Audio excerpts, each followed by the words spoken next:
Turbo laying on the ground. Now we gotta figure out how we're gonna mount this turbo.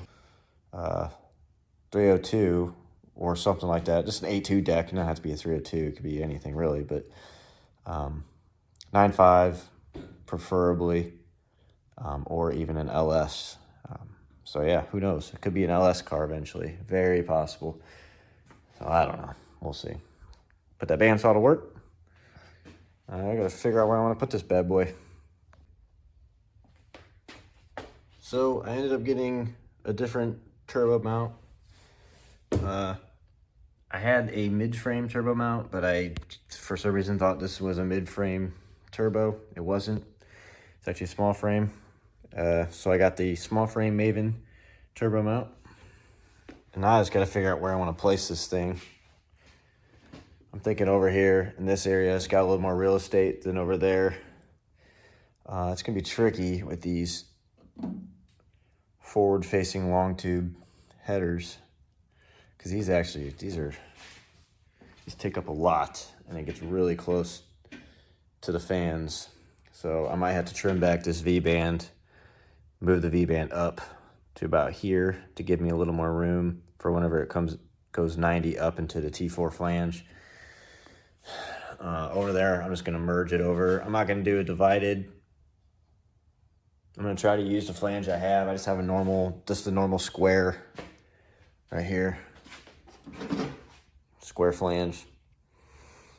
So I'm not really going to try to do a divided, at least not on this setup, maybe on the next one.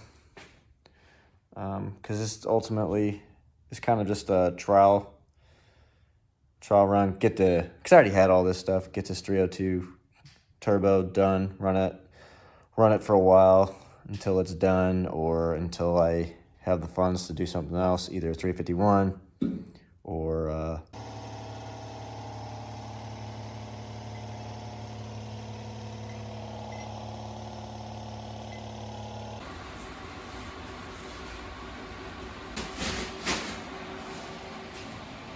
right, turbo mount is on.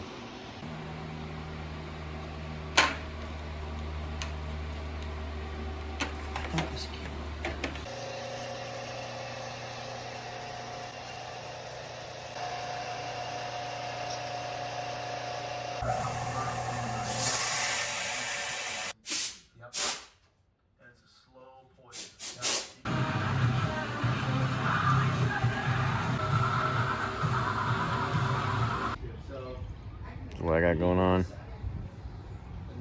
basically this come off of there, traced around it, and I'm gonna cut the inside line, so I have something to weld to, and I can always take a little more off. That's my merge.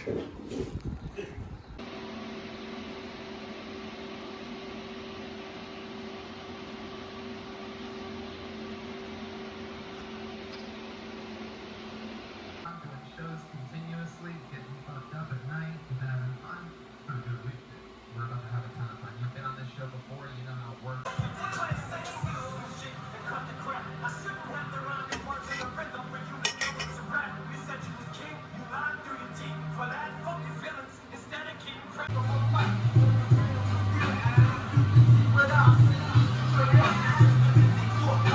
Okay, we're gonna talk for a second. I've been just working and kind of just showing little clips of progress. Cold side's pretty much done. Just got to weld a blow-off valve on. Don't have the blow-off valve yet. Got to drill and tap this boss right here. Hot side is all done. I have my wastegate routed. Just dumped to the ground. I think it's got decent priority considering how much space I have. If I have to run another one, I'll probably run another one there. I'm hoping this will work. It's a 44 millimeter wastegate. Working on the downpipe right now. It's just gonna go out and underneath that fender. So yeah, that's the plan. It's starting to look cool. And that's my first turbo kit, so it's a big learning experience. If something doesn't work, we'll have to fix it. Go from there. But I think that looks cool.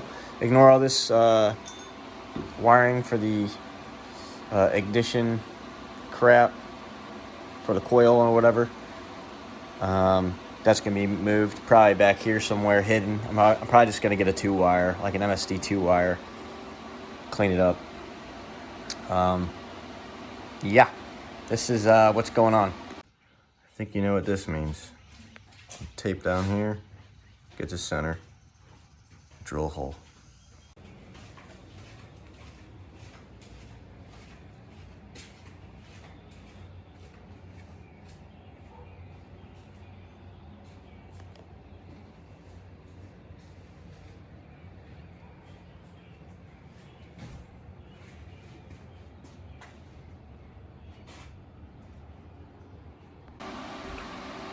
Got the welder set up. It's back where I'm at. I had a little hiccup. I don't think I filmed it because I was a little pissed off. So, I'll tell you what I did. This doesn't look much different than what it was, other than like I have this bung welded in for my wideband. Got that nice little hanger on there. I think that looks pretty good. Pretty cool. So I ran my feed for the oil on the turbo. It just teed into where the original sending unit for the oil sending unit gauge or whatever the heck it's called, is teed into that with a brass tee. And this is just a mechanical oil pressure gauge right now. I'm probably just gonna run a mechanical gauge inside the car. And yeah, so anyways, feed's done. That's just dash 4, and then I ran dash 10 for the return. So I wasn't thinking, this is embarrassing, I'm gonna say it anyways, but what I originally did was, again, I was not thinking at all, was I tapped, well, originally I punched a hole into this side of the oil pan on the passenger side of the car towards the front, and I actually just went ahead and did what like the on 3 instructions tell you to do. I was like, oh, well, if on 3 does it there, should be fine. Well, it can be fine if your turbo's over here, because you need it to be downhill the whole time. It needs to be gravity fed back into the pan. Well, my turbo's over here. In order for me to snake that line over there, it wouldn't be downhill the whole time. There is a way around that. You can run a scavenge pump, whatever. That may be a thing I do in the future. Let's say this doesn't work, what I have over here. Or if I run another turbo,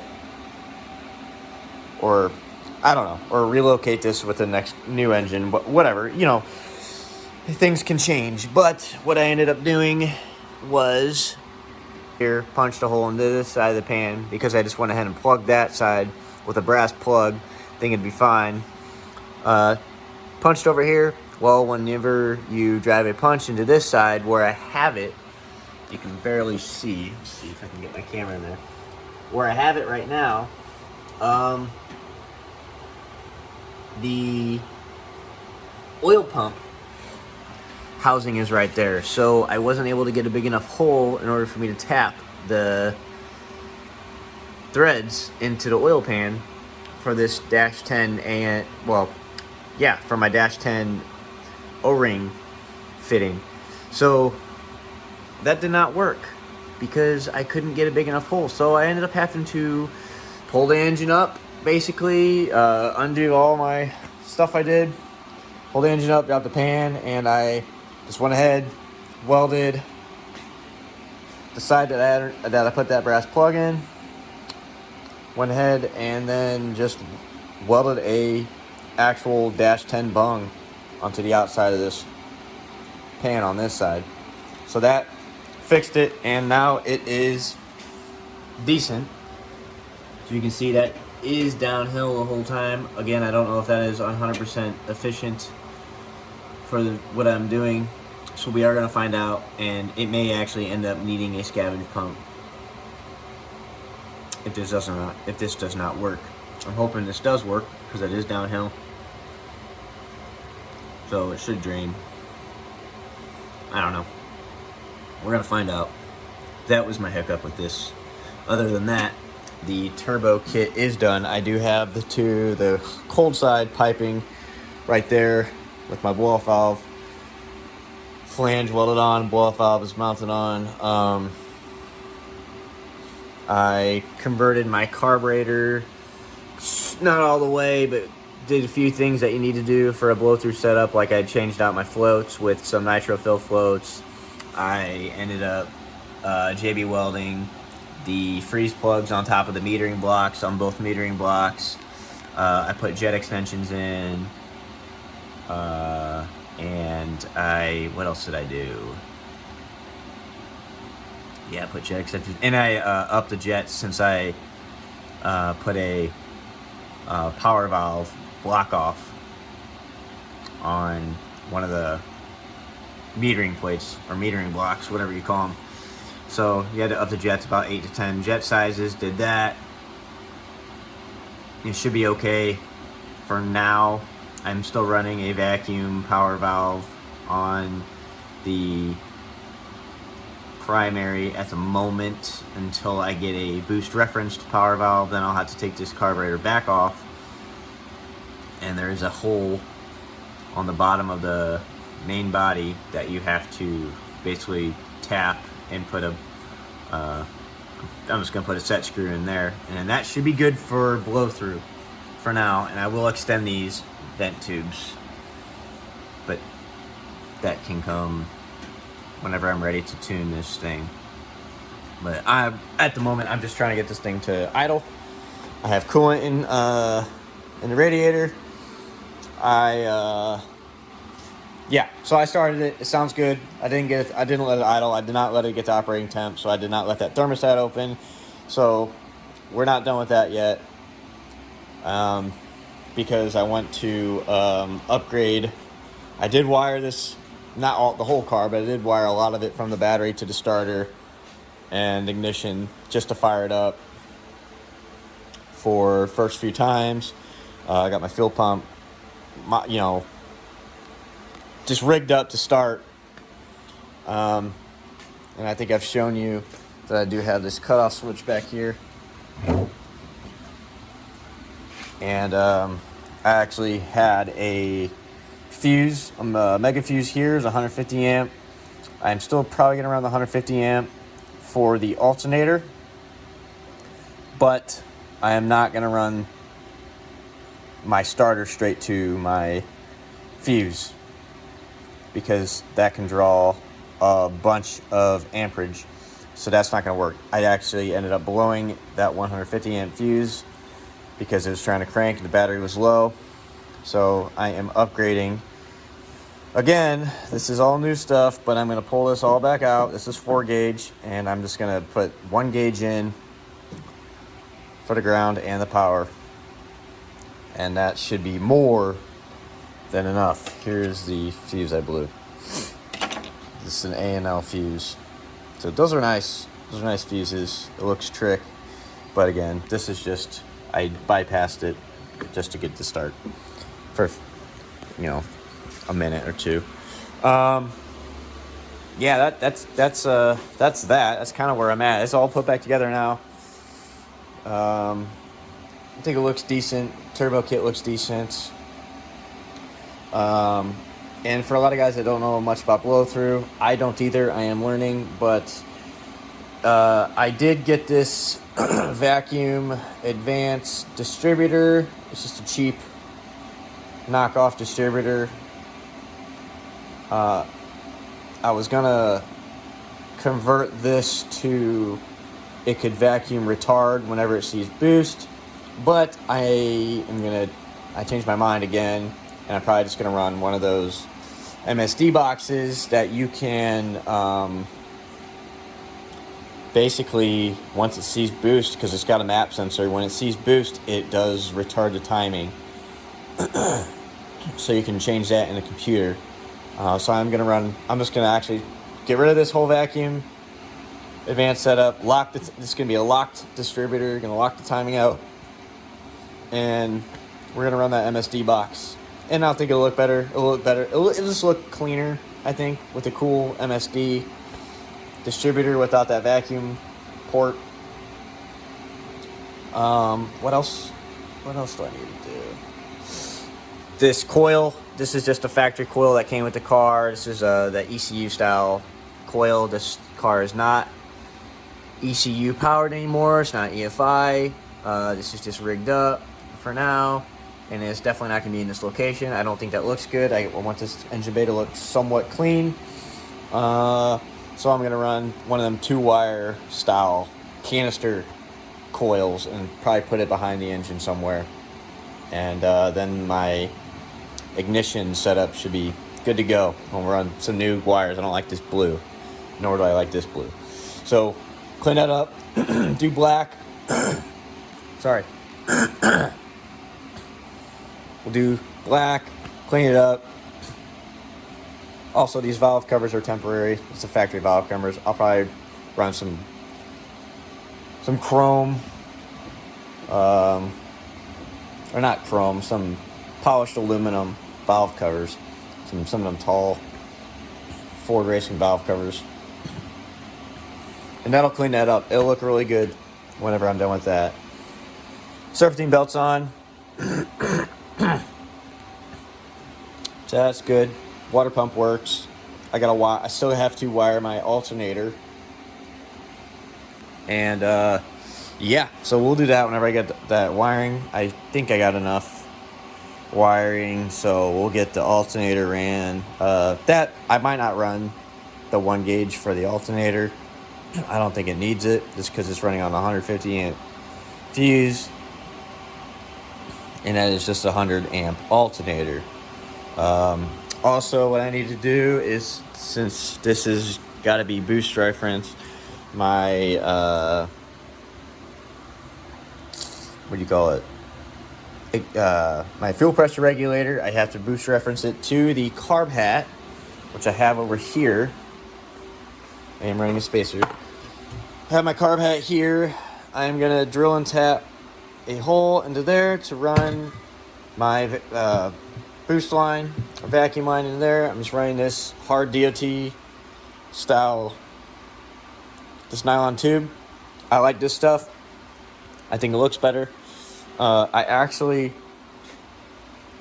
lot of semi trucks and trailers run this stuff. That's actually what I work on for a living.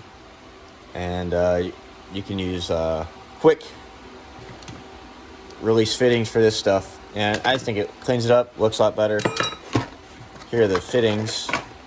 It's just these style push to connect fittings instead of the barb style fittings. I like these a lot. I think they look a lot cleaner.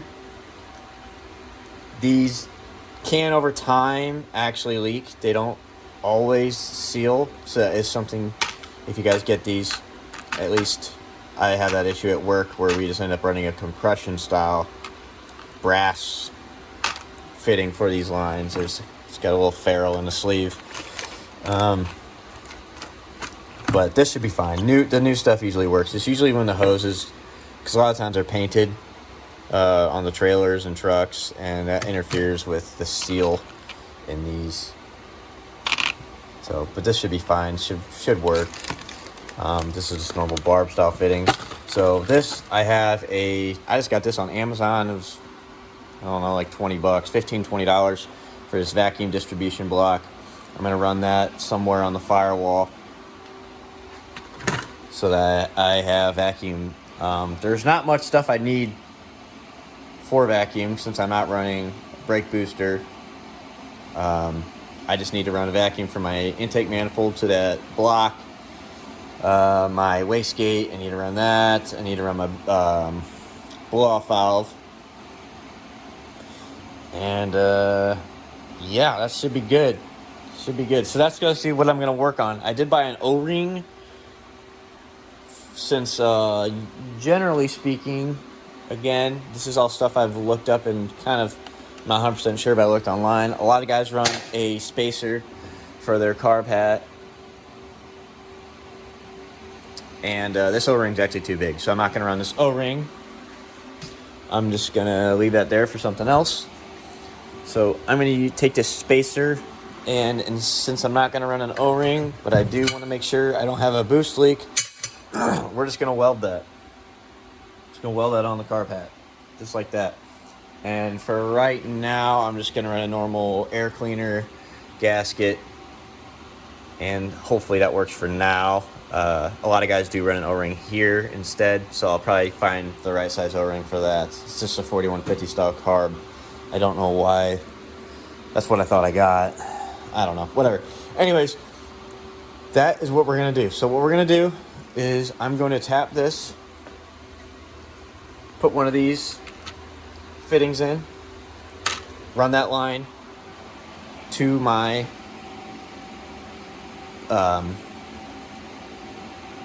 boost reference fuel pressure regulator. It's a 1-to-1, so that's what we're gonna do.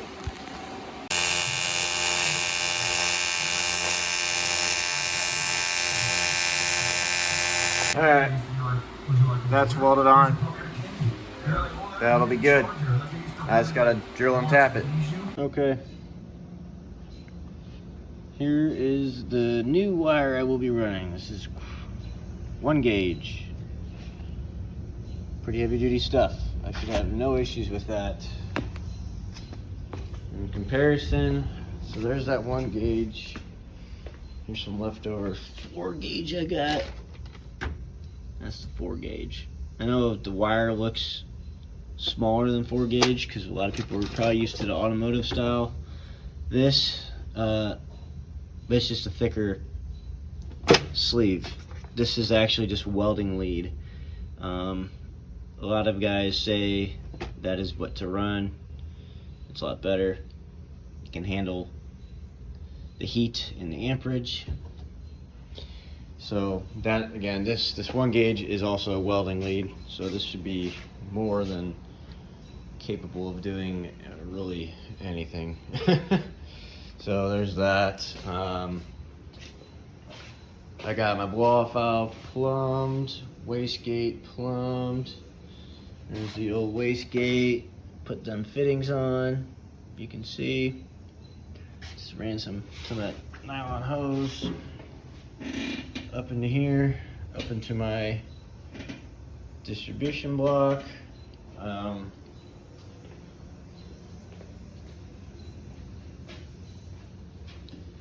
Yeah. What else did I do? Yeah, so that, what did this go to? This, underneath, on the intake manifold, underneath the carburetor, this goes to the blow-off valve. Straight to the blow-off valve. Blow-off valve does not come off of the distribution block. This is honestly just for boost. So I actually won't see any. I mean, it doesn't matter on something that's not carbureted. You could run it off that block. You could run any boost and vacuum off that block. But my thinking was, since the fuel pressure regulator has to sense direct boost, which would be off this, so that's basically tied into this, that'll be the best bet. So that has to be above the carburetor. And then with the wastegate, it technically, you could go in 2 spots. You could go right off the compressor housing right here on this boss. Some turbos are already tapped. This one is not. I decided not to tap that. It voids the warranty. I might do it in the future. But regardless, it's still going up into here. And so it's getting direct boost referenced up here into the carb hat because it goes into this distribution block, which is all just, everything for that is above the carburetor. So yeah, that's how it looks. This is the setup. There it is with the cold side put on. I think it looks pretty cool. In the future, I might get a different carb hat. I kind of like that Pro Charger style carb hat. It's more rounded instead of it kind of, this one kind of just kind of steps down. squared away. I'm not a huge fan of that. I mean, I think it looks decent, but I might get that Pro Charger style. Won't be a Pro Charger brand, but other companies make that. I think CNS makes one, and Steve Morris makes one, so I might do that. But for now, this should be good. I think it looks pretty cool. All set up, just about. Just gotta fix the wiring, redo the distributor stuff, ignition stuff, because I'm like I said, I'm not gonna run that anymore. Just kind of that was originally just gonna be a temporary thing, but it's gonna be super temporary. Like I'm probably just gonna go ahead and order the MSD stuff right away. Get that MSD 6AL box that I was talking about, the one that you can control your ignition timing through the computer. Yeah, that's that. I mean, that's about it for this video. I want to start probably making a little bit more in-depth videos instead of these update style videos. But I've just been kind of grinding at this, trying to get this thing done, trying to get it running. It runs. Like I said, I started it like this, but it definitely has some more stuff to get done, like the wiring. I need to wire up a relay and fuse panel, get that done for the inside of the car, get some gauges working, and yeah, and then probably run some transmission lines, yeah, some cooling lines for the transmission, get that done so I can put it in gear and actually not really drive it, but be able to pull this in and out of the garage, which would be pretty sweet. Be the first time I've driven it in probably over 3 years. Oh yeah, over 3 years. I bought the car about 4 years ago, and I've only driven it twice. I drove it home from when I bought it, and I drove it up to the I drove it up to get an odometer reading so I can get it registered. That was it, and that was just down the road from my parents' house at the time. So yeah, haven't driven a car. Hopefully we can drive it again, but this time it'll be a whole different animal. And this is it's a big undertaking. Did not originally, when I first got the car, plan to do all of this. I planned on turboing it, but I didn't plan on doing necessarily a carbureted setup. Didn't plan on doing cutting the front end off. Didn't plan on doing a cage. So now we're just gonna go all out. This is the first rendition of this setup. Is this 302 that has just been re-ringed, new bearings, seals, heads are reworked, valve lapped, and I lapped the valves and all that. But yeah, I think that looks pretty decent right there. But yeah, it's gonna be the real deal, I hope. So we'll see what engine we'll go in it next after do some passes with this 302, and it'll probably split, and then we'll upgrade, do either a Dart setup, some 302 base setup. It won't necessarily be a 302, but we'll do a Dart block. So definitely do some nice aluminum heads, and get rid of the mechanical water pump, do an electric style water pump. Yeah, or maybe do a 351, who knows, whatever I can get my hands on, but that'll be in the future. This car's, again, not done. It has quite a bit more work to do, as you can see. No, I'm not running these wheels. These are just to roll the car around. I plan on doing a drag setup on it. So yeah, that is the game plan, guys.